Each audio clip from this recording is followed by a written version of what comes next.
I was tagged by Nubiantribesman a while back for this book meme. So I'm going to talk about some of the books I've read recently and are going to read, and some that I recommend. So the first book that I'm going to talk about is called Animal Vegetable Miracle by Barbara Kingsolver, and it's actually a really interesting book. It's about her and her family basically raising all their food down from vegetables and raising different meats and things, and trying to use the bare minimum from grocery stores. My criticism of it is that it's a very white privileged book. I mean, I was sitting here reading it and I think about people who live in like downtown LA. Yeah, are they going to be able to do the things that she's doing, raising pumpkins and try to eat seasonally and all this crap?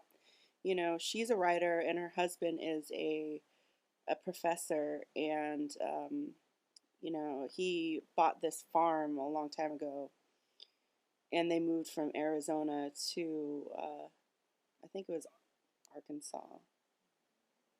No, maybe, I don't know, somewhere in the South. And all of a sudden they're terracing their acres of land and, uh, storing fruits and vegetables in the cellars and canning. It's all very bucolic and harkening back to the old days. But it's just like this movement of annoying liberal white people who, want to can vegetables and grow their own fruits and vegetables, which I agree with, but it's the pretentiousness of it that drives me crazy. And they act like they're so superior to the rest of the people who just have to make a fucking living. I mean, if you're not rich, you don't have the education, you don't have the means to produce these wonderful heirloom tomatoes and things like that. And I just felt like it was very classist in a way that she's definitely calling out the diets of Americans, which is horrible, but also it's kind of ignoring the economic reasons why things are the way they are. So that's just my criticisms of the book, but I do recommend people reading it because it is interesting. The book I'm reading currently is Pornland by Gale Dines. I haven't actually got that far into it. It's pretty interesting read so far, and a book I read a while back, but I suggest reading concurrently with this, is Female Chauvinist Pigs, or actually reading it maybe even before this, because it does talk about like this rise of raunch culture in the last maybe 10-15 years, with the Girls Gone Wild and porn culture becoming the norm and instead of a taboo.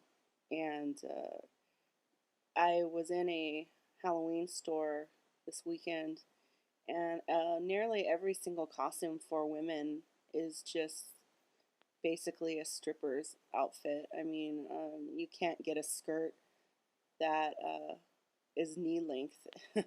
I mean, it's all pussy length practically. It's pretty interesting the way our culture is moving. Like, women have to be sexy in every respect now, or fuckable.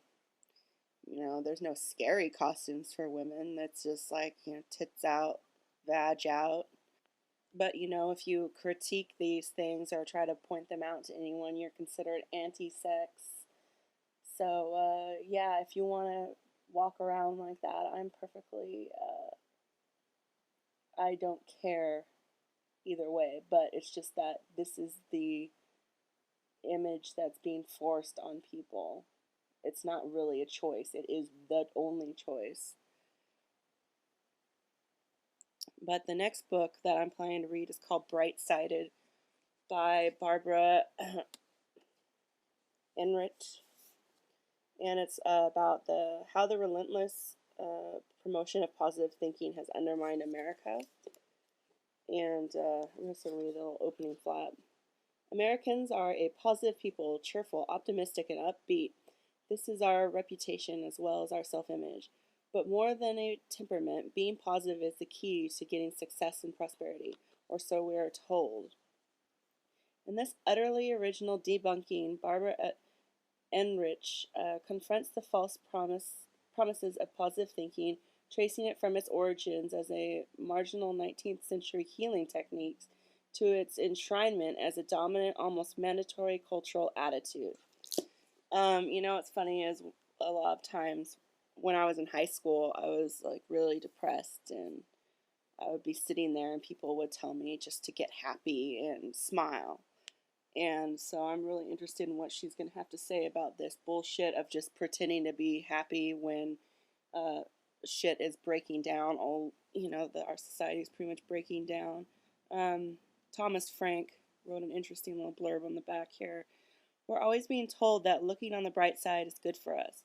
But now we see that it's a great way to brush off poverty, disease, and unemployment, to rationalize order where all the rewards go to those on the top. The people who are sick or jobless. Why? Why? They just aren't thinking positively. They have no one to blame but themselves. I think that's interesting. The other book that I'm planning to read is called Eating Animals by Jonathan Safran Foer. I've had this book for quite a while. I've just been avoiding reading it because I know it's going to be disturbing and depressing as hell. And the next book I want to read after that is Nomad by Ayaan Hirsi. I like her. I respect her a lot. And I'm interested in what she has to say. I really liked her last book, Infidel. It was an interesting read. And for fiction, I'm just going to talk about a few books that I recommend. The first book is The Road by Cormac McCarthy. And I'm one of those annoying people who like read a bunch of books at once, and I usually never. I take a long time to finish them, but I picked up this book and I read it in one night, which is unheard of for me to do, and it is devastating,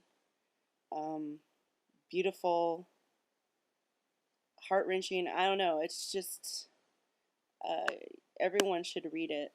It's a wonderful book, and I imagine this is how life would be like if there was some sort of extinction level event to happen to the world.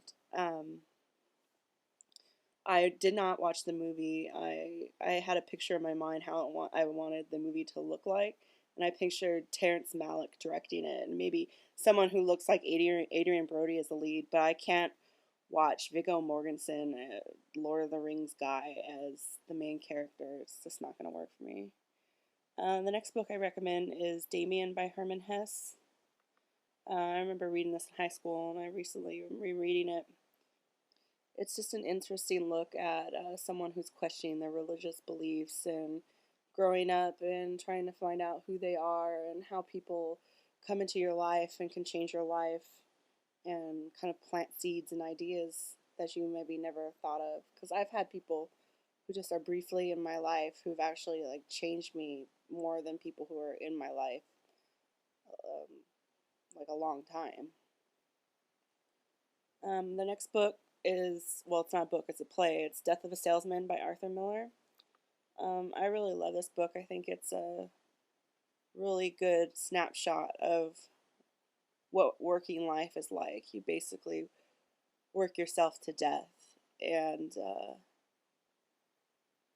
the main character, Loman, he has that kind of bright side thinking. He thinks he's gonna make it to the top when he's just been chewed up and spit out, basically. Lord of the Flies, of course, is a mandatory book to read. It kind of goes along with that whole human mentality. I mean, what do people do when there are no rules? And the last book I'm recommending is another in the same vein, Heart of Darkness. So yeah, those are my books. And I'm going to tag Tookiguy and Booboonation or Peacock Planet, whatever channel you want to use, if you haven't already done it. Or if you want to do it, you don't have to do it. I'm just interested in what you guys are reading. All right, bye.